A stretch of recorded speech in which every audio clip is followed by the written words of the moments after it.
A to the K. to the K. To the K. Hello one and all, welcome to the A to the K Wrestling Show. Welcome to the Ringside Report. We're coming up tonight. WWE Sold to Endeavour, merging with UFC. Love it. Vince McMahon is firmly back in charge of creative. Firmly. MJF receives the key to the city of Oyster Bay, baby. Becky Lynch has finished stages on a new book. Dana Brooke signed Confiscated at Monday Night Raw.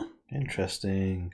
Well, Jay White signs with AEW. Yes, he does. We have an update on the condition of Dante Martin following a serious injury. The Grizzled Young Veterans have been granted their WWE release. Charlotte Flair taking a break from WWE after WrestleMania. Interesting. Well, Bayley may have also taken a break from WWE by quitting. Yeah. And AEW announce All In at Wembley Stadium. Anthony, when's all this coming up? It's all coming up right friggin' now. Yes, it is. So the first one to talk about, what do you want to talk about? WWE has been sold. Did we ever think we'd see this day? Nope. No.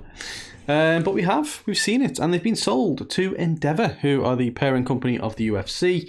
And in somewhat of a surprising move, they've decided to merge both companies. Now, people see that and go, so what does that mean? They're going to become one? There won't be UFC, there won't be WWE?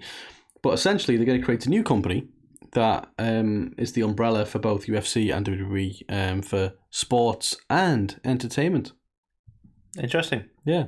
So after all of Vince's efforts, they're going to have to pay tax again. Indeed.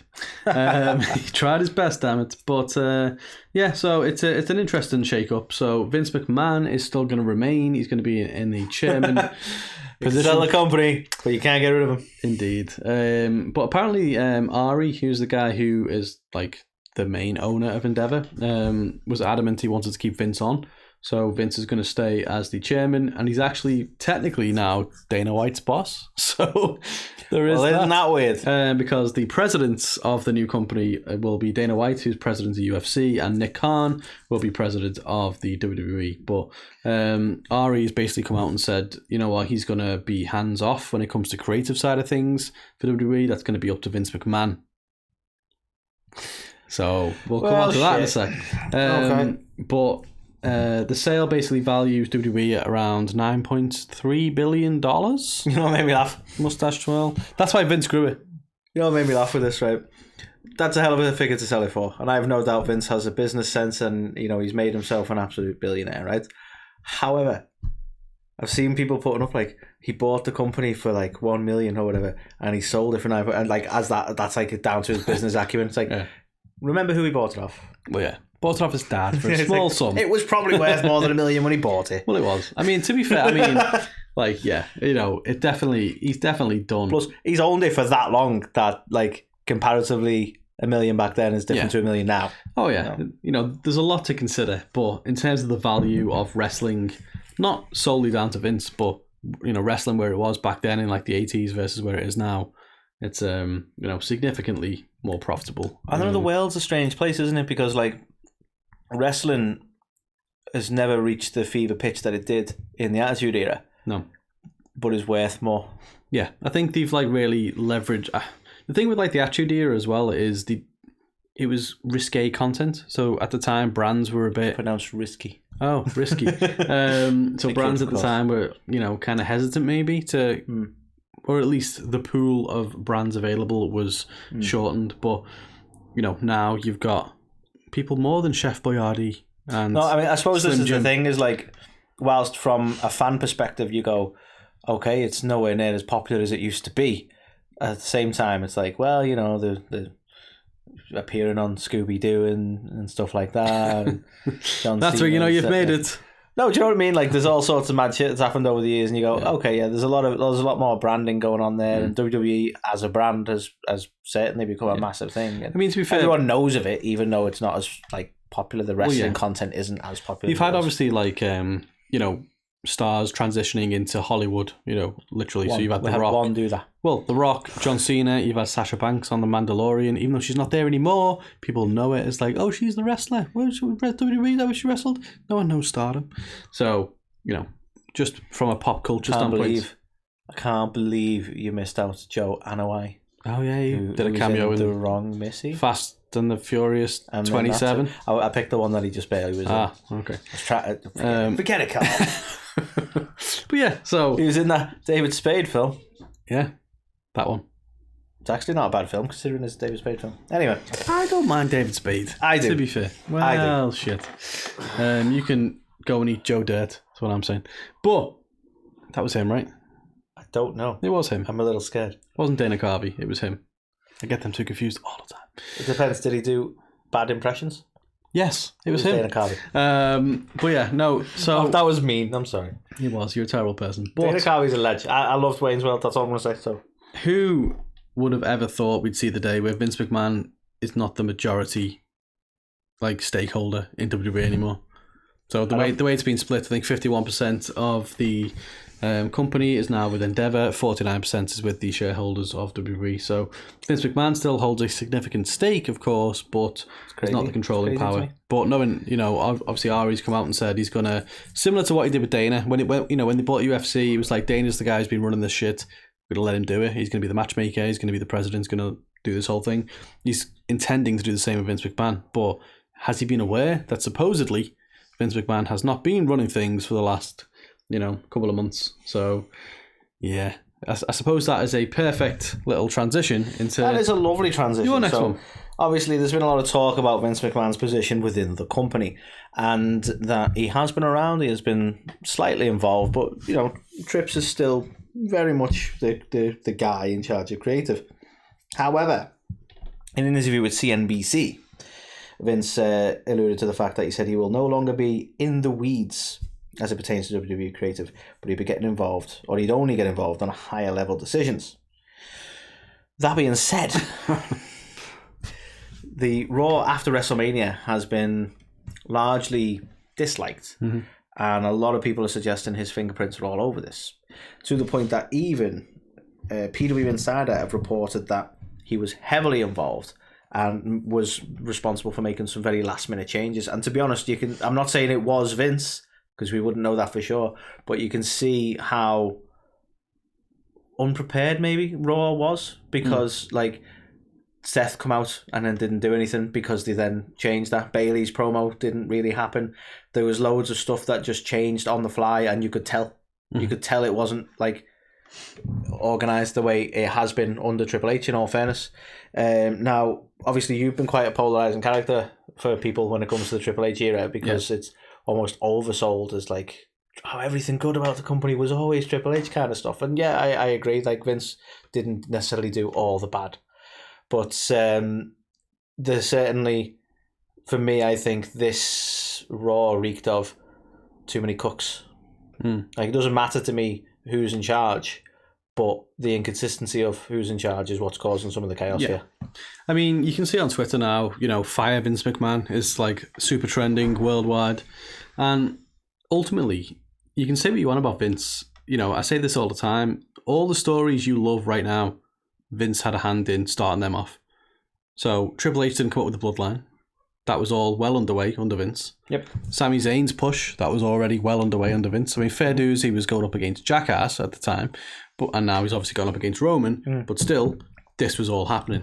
Now, everyone losing their minds, it wasn't even that bad of a Raw. I think it didn't feel... expected way more from it. Which is fine, but you look at all the Raws after WrestleMania for the last 3 or 4 years, and they've all been a letdown. Right? The difference is we didn't get any call-ups from NXT, which I don't mind. I don't think anyone in NXT is so many people have got that used to call-ups. People, there's an example, right? And again, this is where we're probably maybe out of touch, I don't know. But everyone's they're going to call up Bron Breakker. I don't want them to call up Bron Breakker. No. He's not ready. No. Have you seen he's apparently had a heel turn now down there? Yeah. Lost the belt and now he's promo on heel. 3MB. Well done. But it's like that. We've now got the likes of Johnny Gargano, Dexter Lumis, Jinder Mahal, tons of people going back down to NXT because guess what? That's where they need to be. Yeah. So why bring people up? Yeah. It's pointless unless they're absolutely ready. I'm not saying there's like you shouldn't do call-ups because like, you know, harking way back, Bayley was definitely the right choice, right call-up. She's done nothing but excel on the main roster. So there's times when you go, yeah, that's absolutely the right choice, but it's based on the star and whether they're ready or not. Yeah. Like, there's no one currently there who should be up on the main roster. So what? I don't. Yeah, like you say, I'm with you. Yeah. Fuck it, don't the need thing to that call up. baffles me is people have now painted this as the worst Raw of all time. That's fucking an exaggeration. Ludicrous. People have jumped on this like anti-Vince bandwagon to the point where they're willing to just fucking falsify a claim that it's the worst Raw. It wasn't even that bad. Vince just buys into it by growing a villain mustache. Well, exactly. But like, you know, as we found out today, spoilers for anyone who's not seen WrestleMania, which of course you have by now, but Triple H booked Cody to lose. It wasn't Vince. Was it Vince who booked Cody to get F5'd everywhere? Well, I mean, it wouldn't surprise me if that was Triple H either. But by all accounts, Vince was the one who wanted Cody in the main event of Mania. So people just seem to like jump on the guy, and it's not even. Do you know what I mean? Like, there's no fucking rationale behind it, other than the fact he's Vince McMahon. And it's like, used to being the villain. You know, I'm under no illusion. There was a point in time where Raw was shit. Yeah. And it was like pandemic era, and it was like, it was 3 hours of 2019 to 2022. It was a bit like, and then by happenstance, you know, people have gone, Triple H, he took over and look what he did. Triple H did fuck all. He brought in people like fucking what are they even called? Top Dollar and all like that was shit. He brought back Johnny Gargano. He's now back down in NXT. He brought in Dexter Lumis to stare at things. Like, people are so fucking riding Triple H like he's this fucking god, and really he's not done that much at all. He's found himself very lucky. Right, here's the thing. People got over on Trips, right? And Trip, he knows what he's doing. I'm not saying it's like ridiculously bad by any means, but I take your point that it's not all like fantastic like everyone makes it out to be. But I think people got high on Triple H for the same reason they're very disappointed with Raw, and that's because they want the cheap pop. Yeah. Hey, cheap pop. But they want the cheap pop of like, that person's turned up. This is exactly what I said to you when we were like, 13, when Gangrel and Viscera randomly turned up on SmackDown. I was like, oh my God. And then after 5 minutes, I'm like, well, it's Gangrel and Viscera, so like, you know, I'm kind of over it now. But it's like time, it's that quick thrill of, wow, that person's here. And then it's over. And that's what Triple H, for the first few weeks of being fully in charge, was delivering. It's like, here's a surprise. And people just love the quick euphoria of like, oh my God, Karrion Kross is back. And that's it. Like now, people think Raw was like must-see TV when Triple H was in charge, and it was like, no. For a brief period of time, there was an excitement of, well, who's he going to bring in next? That then waned, and you still got the same shit you see now. Yeah. Don't get me wrong. He did a lot of good stuff. There's no 24/7 title shit going on. Yeah. There's no random, like, don't get, Vince is Raw Underground is well and truly dead. So. You know what I mean? There was stuff that were tried, and albeit in a pandemic era, that didn't work, and that was under Vince McMahon. And by the way, this isn't a sole attack on Triple H, because this is some of the shit that Tony Khan does all the time as well. Of course it is. Tony Khan. Special announcements. Was like, here's a surprise person. And of course, like that makes people go, even this what's week, by the way, we've got on a Rampage, Swerve Strickland has an announcement. It's like, he's not just passing it through. It's almost like Sting talks. And it's, like, it's like people will then tune in and maybe find out what the surprise is. Yeah. And they're doing it themselves. Triple H is talking again on SmackDown. So the big announcement for Raw was Triple H is going to address it. I was like, what's he going to say? Huh? And it was just, we're still here. And now Triple H is going to talk on. What's he going to say this time? It's just a fucking Kinder egg, isn't it? Still here. Yeah, it's bullshit. We'll find out what's inside, and it's just disappointing. Yeah. You got to disassemble it yourself. It breaks. Shite. But you know, the journey and the surprise is what kind of gets you there. But yeah, people are losing their fucking minds over the whole Vince McMahon thing. I don't agree with it whatsoever. Don't get me wrong, I'm not a massive fan of Vince and everything he books, but at the same time, people are way too over on Triple H, and I'm not against him. He's done some good stuff. He genuinely has. That's the thing. But people need to fucking... I don't think either of us are saying this in a sense of Triple H shouldn't be in charge of creative or anything like that. It's just, let's not oversell what he's achieved. Yeah, people are literally trying to banish Vince McMahon. It's like, do you realise you wouldn't have a company without the guy? Like, is that sunk in? Yeah. For people, like, I don't know. It baffles me. But yeah, by all accounts, some talents aren't too best pleased either. There's all that stuff going on. But regardless... Yeah, there's a level of cryptic now, isn't there? Of like, are people going to leave because they're not happy, etc., etc. Yeah, but we'll have to see. It's like even like random things attached to him. Like, have you seen people like suggesting like, "Well, Jay White didn't sign with WWE. That's Vince influence." It's like, or maybe he was never going to sign with WWE. Well, I always found that rather unrealistic. Anyway, they showed interest in January, and now he's rocked up. So, do you think people really think he watched Raw this Monday and went, "Nope, Tony, I'll be there on Wednesday"? Like, that's not how that shit works. Yeah, like it's really, really not like that. So.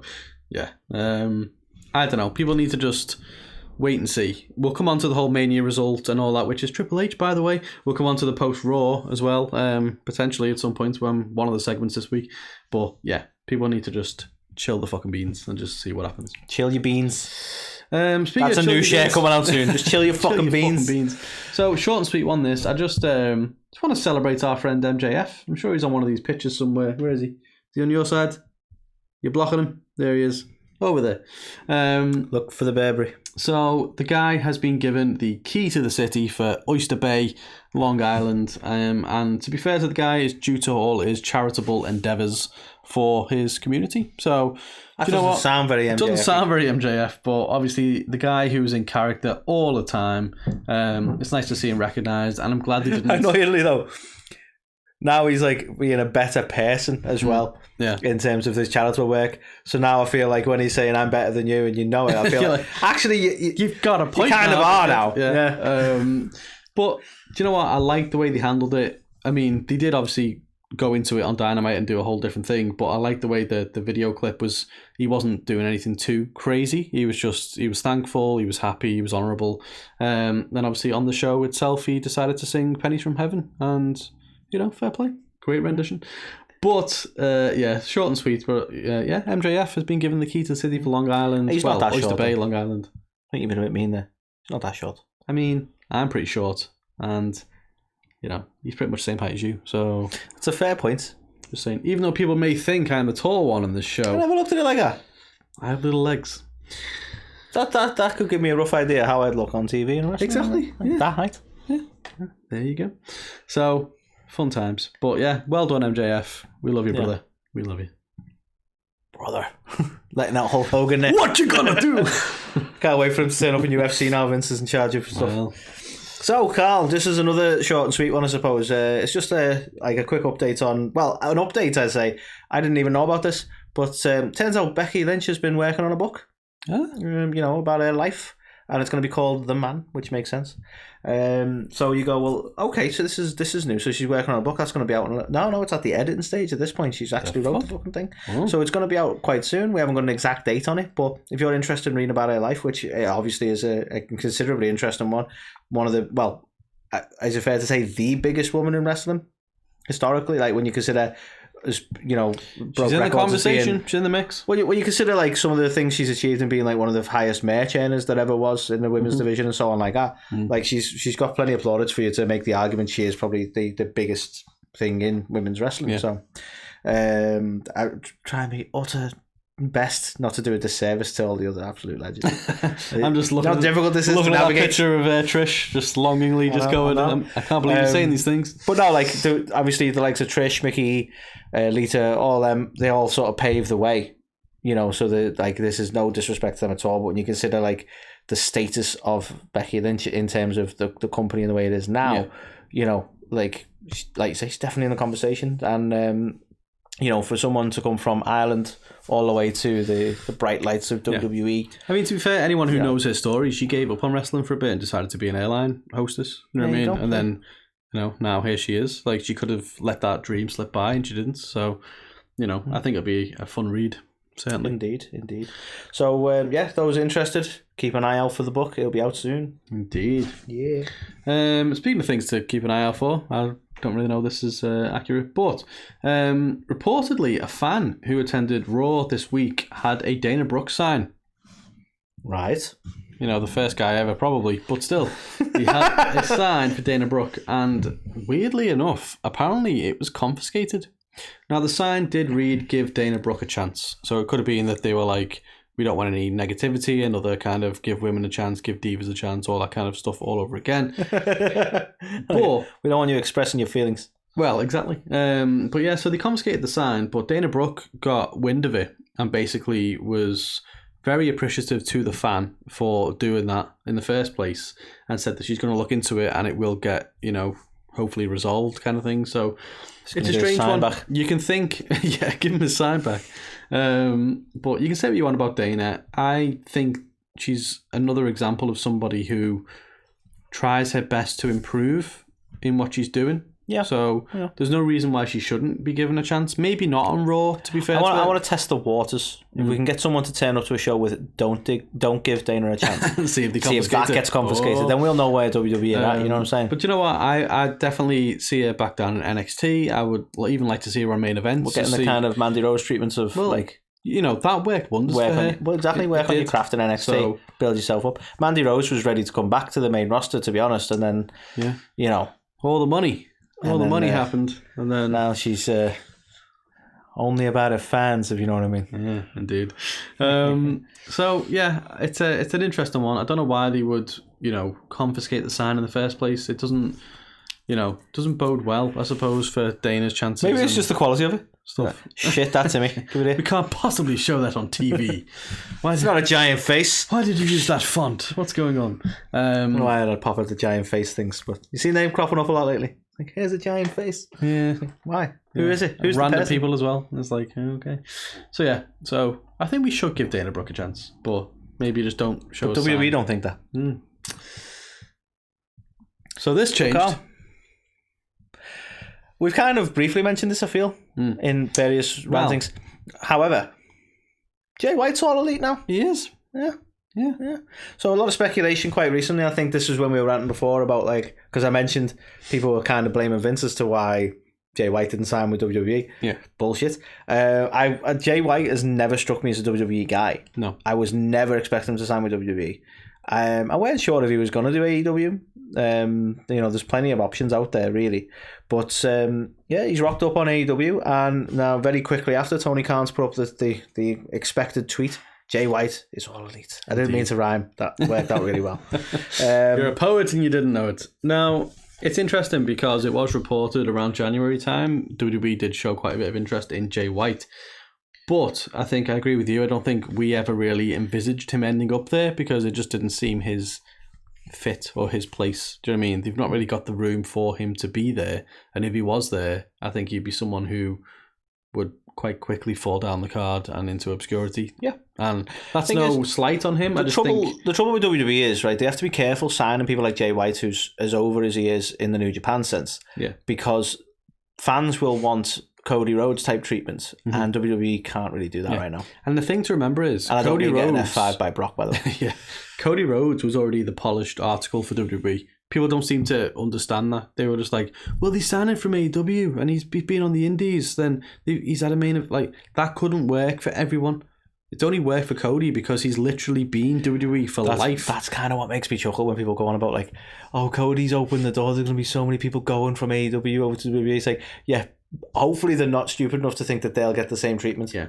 Because it does not work like that. He can't. Literally, Cody knows the style. He knows everything about the company because he's been there. He's lived it for many, many years. Lived it, breathed it. You bring in the latest indie darling, they're not going to know. Well, you need to face hard cam and you need to act like this, or you need to bump like. They just won't know it. You need to ask people what they want to talk about. Okay. Yeah, it's important. I fucking hate that catchphrase. I can't believe it came true. I just my bad. Sorry for putting that out in the universe. So the next one again, short and sweet. But so anyone who saw Ring of Honor, Supercard of Honor, will have seen a horrific injury suffered by Dante Martin. Oh God, it was hard to watch. It was essentially, if you've not seen it, his foot ended up the opposite way to his knee. Which is not generally where you want your foot to point. Yeah, not ideally. No. You won't be tap dancing anytime soon, put it that way. But some positive news. So, I mean, he took to Instagram, I think it was, and basically said he's looking for that kind of next level recovery where he's going to be back before you know it. He's now been released from hospital, and positive signs, I suppose, in that regard. So it just, you feel so much sympathy for them as a team. Obviously, they've had so many times now of they've just never been able to team together. Do you know what I mean? Because whenever Dante's been there, Darius has been out injured, and now obviously Dante's out injured, so Darius is in a singles thing. So they could be tag champs, to be fair, based on the talent, but they're just never there together. Seems we really got off on the wrong foot. Oh, I'm sorry. I don't know. Maybe he'll come back and do a little heel turn. Terrible. You win. That was bad. So, but yeah, terrible news, and we're terrible people. But yeah, hopefully he'll be back. No, definitely. Like really bad jokes aside, yeah, horrible injury to have, and hopefully he does do that. Recovers as fast as he intends to, I suppose. Indeed. Yeah, your joke was too good. I'm gonna have to try and avoid laughing at that now the rest of the segment. So, Carl, there's a strange one, and I say strange because of their current position in the company, really. But Grizzled Young Veterans, or most recently known as the Dyad, have actually asked for and been granted their release from WWE. So the interesting thing, firstly, is that they felt the need to ask for it. Now, there's not a lot of information as to what sort of motivated this desire to leave the company. And the reason I say it's strange is because they were getting a fair bit of prominence being part of, is it Schism? Yeah. Yeah, I know, right? I mean, I think I know the reason why he has to leave. So they'd been repackaged from the Grizzled Young Vets to Dyad, and were part of Schism, which is kind of a cult leader, Bray Wyatt rip-off-ish, with Joe Gacy and The Rock's daughter, Ava Raine. I was trying to remember an NXT name. I was going to be like Simone. Well, that's the thing, we can't use the real names, you have to use the NXT names. So, so they were getting a fair bit of prominence on TV. So it's not like they weren't getting the TV time. So, there's a lot of speculation here. Were they not happy with the creative decisions being made about them as a team or whichever? Maybe they just really don't contact lenses. Maybe, but we really don't know. But what we do know is they've been granted the release. So it will remain to be seen. Are we going to see them back on the indies under their old monikers? And could we even see them on other programming? I don't want to be this guy. Could be because cop bites the gobshite. So it could be. I mean, like, why are we trying to turn this into like a, let's cut Liverpool in half and only try and side with the Evertonians? Why are we doing that? Because that's the right thing to do. It's not. These are all fucking bitter all the time. Well, that might be so, but still. So yeah. Kidding aside, hopefully they find something. I've always quite enjoyed the work, to be fair. I always thought it was good. It was a bit of a breath of fresh air to see some Scousers on there. Obviously, same with Lizzie Evo when we saw her on NXT. So hopefully, whatever they do next, pays off. Maybe it's because they couldn't pronounce Schism. Schism. Yeah. Is that because I couldn't pronounce Lizzie Evo when I was trying to sound more Scouse than I was and be like, Lizzie Evo? Which is like, what are you doing now? But anyway, so again, short and sweet. I feel like we just went all in. We'll bring that back around on the first two. But so Charlotte Flair apparently is going to have a leave of absence from WWE. That's not long got back. Yeah. What's this about, man? This was going to be the bulk of what I was going to talk about, to be fair. So she's been away for quite a while, and she came back as a babyface, won the championship straight away, and then kind of held it, lost it on, was it a first defense or at least a second defense? And then now she's having another break again. So it seems... And to be honest, I found the whole, like, I don't know what they were going for. I don't know, it was like storyline-wise rather than real life, but I don't know what they were going for with her being sat on below, like on the floor in front of the apron, like smiling at the fact that Rhea beat her. I'm like, what are you going for here? Yeah, like, I think they were trying to imply how proud she was of Rhea for managing to beat her, and obviously she's incredibly patronising. Well, it is, but she was trying to remain babyface for whatever reason, and I don't think it suits her. It never has. I'd love to see her take this break, come back as a heel. Just for clarity, those who are curious, this image here that we've used, this is Rhea. This is Charlotte being a babyface. So that's how effective it is. Glowing babyface tendencies. She just seems so happy. She definitely doesn't look like she wants to speak to your manager. No, that's Chelsea Green's gimmick. Oh, sorry. Yeah. So it is a strange turn of events. Hopefully everything's okay. I don't know why she would want to take another leave of absence so soon. I mean, it might be just that she is slowly just moving into more of a part-time situation for herself now. I mean, her and Andrade just don't wrestle whenever they can help it, apparently. So maybe they're up to some other stuff. Busy with other things. Mm-hmm. So, yeah, obviously, hopefully all is well. And, you know, we can say whatever we want about her. We have said stuff in the past. But, or if you want, we can be clickbaity for a second. So, Charlotte Flair, All Elite. Maybe. Of course we could. So, Carl, Bayley. No, Carl. What? Bayley. You calling me Bayley? So, Carl Bayley.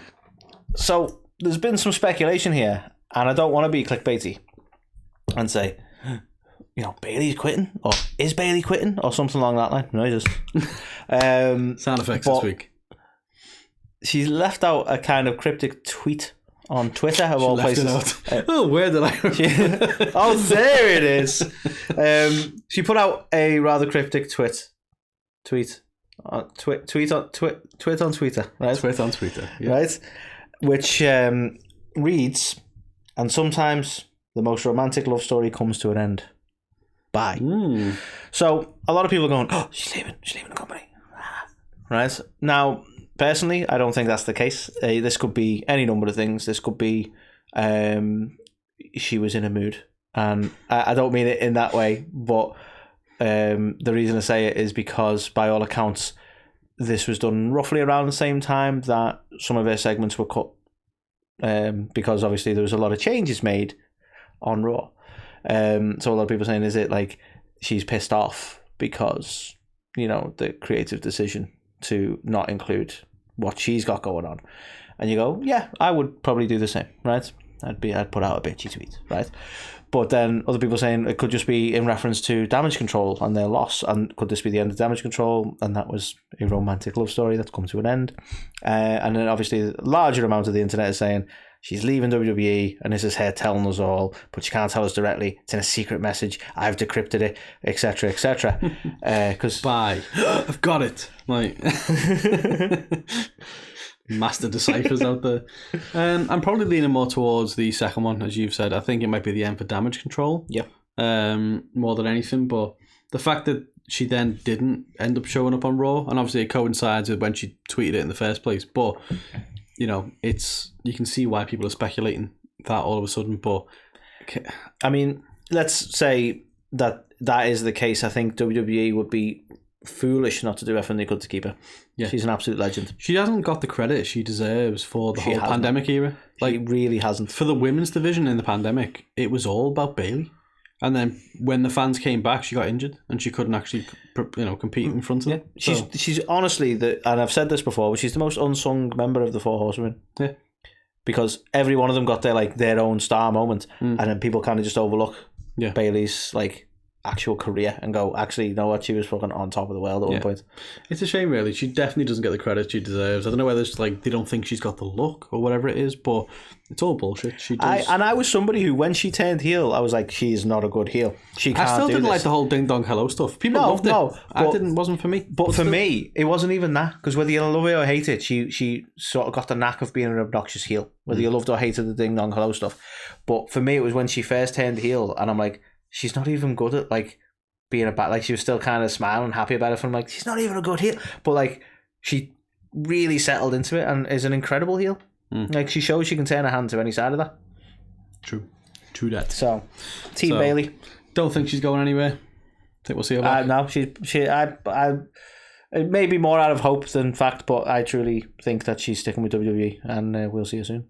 Okay. Speaking of things we're going to see soon, Anthony. Yeah. AEW goes all in. That's right. We said it. Not all out. All in this time. All out. Wasn't all in. Shake it all about. Am I right in saying the only other all in they've done was before All Elite was All Elite? It is indeed. That's where they banked on themselves. Basically, Dave Meltzer did a tweet and was like, "You can't fill this stadium," and Cody Rhodes went, "Want a bet?" So they made a show. Doing it now. Did All In, and then it was like boom. So they've now announced. Obviously, they announced a while ago they were coming to the UK, they were coming to London, and everybody. And literally, unless they're just amazing liars, even the stars themselves, assumed Craven Cottage. Tony owns Fulham, makes sense. And no, they've decided to go to Wembley Stadium, which is well, they've put a lot of reference into like the Khan family's like links to Wembley. Like, you know, they've had many an event there and all that. I'm like, I don't know how much they're just trying to sell it as like this is why we chose it, but probably a little bit. But the fact is, a month after Money in the Bank, which is emanating from the O2 Arena in London, AEW are coming to Wembley, which is a bigger stadium. That's ballsy. That is ballsy. Yeah. I think it's got an 80,000 capacity. You got to give them that. I mean, I actually think they stand a good chance here because, let's be honest, the tickets will probably be more reasonably priced because we priced up Money in the Bank tickets. Yeah. And, you know, the British wrestling fans are usually a lot thirstier because we don't get, like, a lot of this. Yeah. So, like, when a WWE event comes along, we're always like, yeah. And when, All Elite have never done it, so I think people are going to, like, jump to this. So I don't think they're going to struggle. I really don't. You can say what you want about WWE not seeing AEW as competition, but the fact that AEW announced they were coming to London months and months ago, and then suddenly WWE were like, well, we'll put Money in the Bank in London. Yeah. The first proper pay-per-view in the UK in God knows how long. Technically one of the big five, Big Four, the new Big Four. Yeah. So they've literally gone all out. And so Tony's gone, do you know what? Well, we're going to go all in. Right. And I see your Money in the Bank. He's got a lot of fucking money, and he's going to hopefully claim some of it back from a massive stadium show. Now, interestingly, I noticed the names that he floated around with the likes of Anthony Ogogo as well, which we've actually not seen in AEW in a little bit. No. To be fair, they've got a lot of British talent. They have. In there. Pac, Jamie Hayter, women's champion. Saraya, Kip, obviously. Saraya. Kip Sabian, yeah. Shitloads of people there who, you know, will be able to get that hometown reaction, if you will. But, yeah, it's ambitious, but I think they can do it. I think they have to get the pricing right. They have to get the actual card right as well. And part of me thinks... some special guest commentating. Just saying, TK.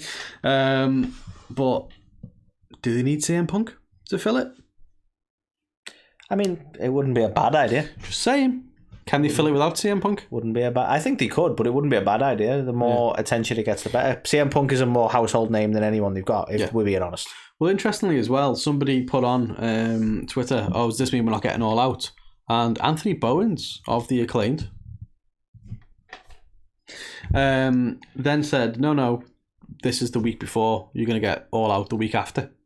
So that's mad in itself. So what's that going to mean? Is it 2 proper pay-per-views? Will All In be more of like a Forbidden Door type show? You know, like the first All In, where it's just like dream matches kind of things, and they're just going to get the as many top names as they can. We don't know if they're going to pull any British talent in. We might even see Lizzie Evo. Fuck, that would be cool, man. Like, really speaking. I mean, maybe we should put that out there. Maybe. Maybe we should put up, you know, yeah. I'm sure they'll speak to Progress being one of the biggest wrestling companies in right now. Do you know what I booked? Lizzie Evo, Lady Bird Monroe. Yeah, that's what we need to do. Yeah, not because of any bias, but because no bias at all. What we need to do. Let's throw Mickey in there as well. I know she's not part of either company. But Thunder, out of retirement, right here on the show. Well, she's not retired per se. Well, she's not active, is she? She's dealing with stuff. Yeah, but I don't know. I think massively ambitious, massively exciting, and ballsy move from Tony Khan. So I honestly wish them all the success. I hope they fucking pack that stadium. Hell yeah. And the thing is as well, because when they win, we all win. Well, it holds 80,000, but you don't know what they're going to do in terms of configuration there as well. Whether they're going to do some kind of extra special stage. Maybe they might do some kind of blood and guts type thing, which means they have to take up more space, you know. I think, you know what, it'd be nice to see them, like, and I don't mean any disrespect to AEW to say this, but it'd be nice to see them put some effort into like a special stage. Yeah. So they don't really do much of the production element in that sense. You know what I mean? Yeah, they could definitely step that up a little bit, I think, to make it, I don't know, just feel a bit more premium of a live event. Oh, wrong company. So yeah, I don't know. I'm excited though. We're not going to go to Money in the Bank. We discussed it. Price wise, nah. Well, I didn't want to have to get the $7 million loan to go.